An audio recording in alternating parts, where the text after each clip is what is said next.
नमस्कार, मी छाया गोलटगावकर. मुळात मी वकील आहे. गेली अनेक वर्ष कायदा आणि शिक्षण याचा एकत्रित अभ्यास करत आहे. त्याचबरोबर मानसशास्त्र आणि इतर सामाजिक शास्त्रांचाही अभ्यास करत आहे. या अभ्यासाचाच एक भाग म्हणून आनंदघर या नावाने बालसंगोपन केंद्र लर्निंग अँड रिसर्च सेंटर सुरू केलं आहे. त्याचे मी संस्थापक संचालक आहे. या कामासोबतच कायदेशीर सल्लागार आणि समुपदेशक म्हणूनही मी काम करते. प्रथमतः मला CCE फिनलंड या संस्थेचं अभिनंदन आणि आभारही मानायचे आहेत. त्यांनी सृजनशील शिक्षण ऑनलाईन परिषद आयोजित करून एक शिक्षणाचे प्रश्न आणि चर्चा यासाठी एक व्यासपीठ खुलं केल्याबद्दल. या ऑनलाईन शिक्षण परिषदेच्या शोधनिबंधासाठी या ऑनलाईन शिक्षण परिषदेत जो शोधनिबंध मी सादर करणार आहे त्याचं शीर्षक आहे entering into the new era of education. जगप्रसिद्ध लेखक युवाल नोव्ह हरारी यांनी 2018 साली प्रकाशित केलेल्या त्यांच्या पुस्तकात 21 lessons for the 21st century असं नमूद केलं आहे की मानवजात एका अभूतपूर्व क्रांतीला सामोरी जात आहे. जुने आदर्श वेगाने बदलले परंतु नवीन आदर्श निर्माण झालेले नाही.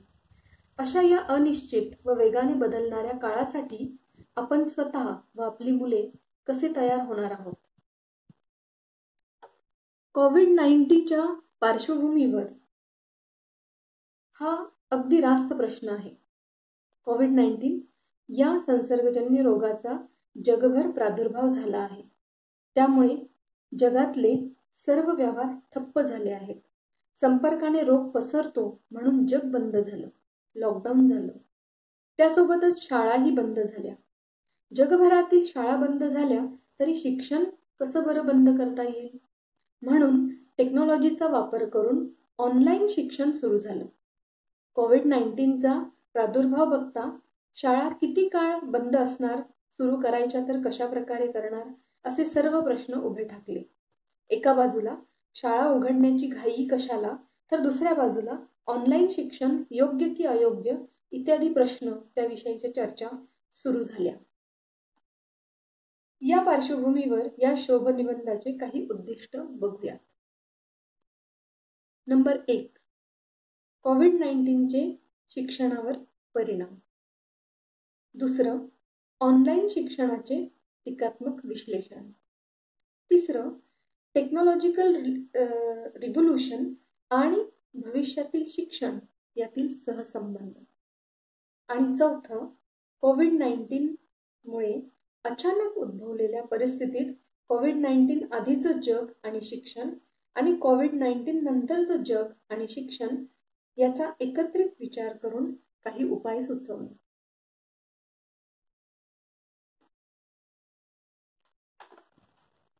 या आधारावर काही महत्त्वाचे प्रश्न मांडले गेले आहेत. त्यात प्रामुख्याने पहिला प्रश्न, ऑनलाईन शिक्षण हा तात्पुरता पर्याय आहे की दीर्घकाळ वापरला जाणारा पर्याय ठरेल? दुसरा, तंत्रज्ञानातील क्रांती व वेग बघता शिक्षणात आमूलाग्र बदल करण्याची वेळ आली आहे का? तिसरा, वेगाने घडणारे हे बदल आपण स्वीकारले नाही तर आपण इररिलेव्हंट होऊ का? हे बदल भेदभावाची नवी दरी निर्माण करेल का? म्हणजेच टेक्नोसेव्ही असणारे लोक आणि टेक्नोसेव्ही नसणारे लोक.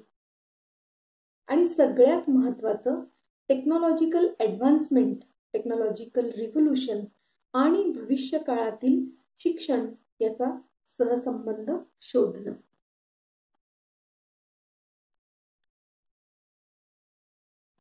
या प्रश्नांची उत्तरं शोधण्यासाठी समाजात पालक, शिक्षक, शिक्षण संस्था, शिक्षण व्यवस्था काय विचार करत आहेत याचा बारकाईने अभ्यास केला व विविध प्रश्न, चर्चा या शोधनिबंधात मांडले.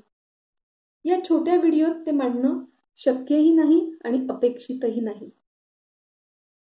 थोडक्यात एकीकडे ऑनलाईन शिक्षण, एकंदरीत डिजिटल प्लॅटफॉर्मवरचं शिक्षण असावं की नसावं, तात्पुरतं असावं का, असेल तर त्याचं स्वरूप काय असावं, सगळ्यांना डिजिटल प्लॅटफॉर्म उपलब्ध आहे का, असे अनेक प्रश्न आहेत. तर दुसरीकडे जगभरात विविध ॲप, डिजिटल प्लॅटफॉर्मचा वापर अधिक संख्येने होत आहे. उदाहरणार्थ बायजूस नावाचं हे जे शिक्षणाविषयीचं ॲप आहे, त्याच्यामध्ये 200% वाढ झालेली आहे, असं बायजूसकडनंच कळवलं गेलेलं आहे. याचे दूरगामी परिणाम आर्थिक, सामाजिक, मानसिक, भावनिक असे सगळ्या प्रकारचे असणार आहेत. हे सर्व प्रश्न महत्त्वाचे आहेतच, परंतु सर्वात महत्त्वाचा प्रश्न आहे तो भविष्यातील शिक्षणाचा. कोविड-19 हे संकट असलं तरी ही एक संधी देखील आहे शिक्षणाचा फेरविचार करण्याची, त्यात आमूलाग्र बदल करण्याची. कारण ज्या वेगाने टेक्नॉलॉजी बदलते आहे त्या वेगाने शिक्षण बदलत नाहीये. याचा थेट परिणाम नोकरी व्यवसायावर होणार आहे. या वेगाने बदललेल्या काळासाठी कुठल्या प्रकारचं शिक्षण हवं, तर तज्ज्ञांनुसार 4 C's हवेत. 4 C's म्हणजे critical thinking, communication, collaboration and creativity. यानुसार शिक्षणाची रचना हवी. आपली शिक्षण पद्धती औद्योगिक क्रांतीचं मॉडेल आहे आणि आपण वेगाने तंत्रज्ञान क्रांतीच्या युगात प्रवेश करत आहोत. उदाहरणच द्यायचं झालं तर गेल्या 20 वर्षात बँक, कोर्ट किंवा सरकारी कागदपत्र इत्यादी ऑनलाईन सुरू झालेला आहे. म्हणजे हा सगळा 4Gच्या युगात असलेला बदल आहे. आता 5G सुद्धा येऊ घातला आहे, नवे आलंच आहे. अमेरिका, जपान आणि चीन इथे 5G टेक्नॉलॉजी कार्यरत आहे.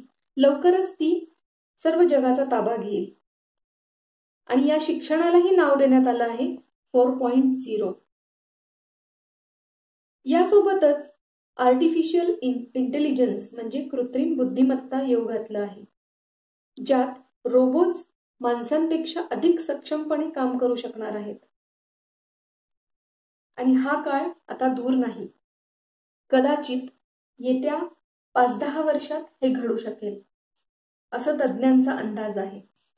अशाच परिस्थितीत मानवी मूल्य, मानवी अधिकार यांचं स्वरूप काय असेल, कसं असेल, मानवाच्या अस्तित्वासाठीचं हे आव्हान असेल का, असा सर्व विचार करून पुढची पावलं उचलायला हवी. कोविड-19 ही फक्त एक झलक आहे, हे एक निमित्त आहे. यातून सावध होऊन आत्ता मिळालेली ही संधी मानून भविष्यातील शिक्षणाचा विचार व बदल नक्कीच आवश्यक आहे. धन्यवाद.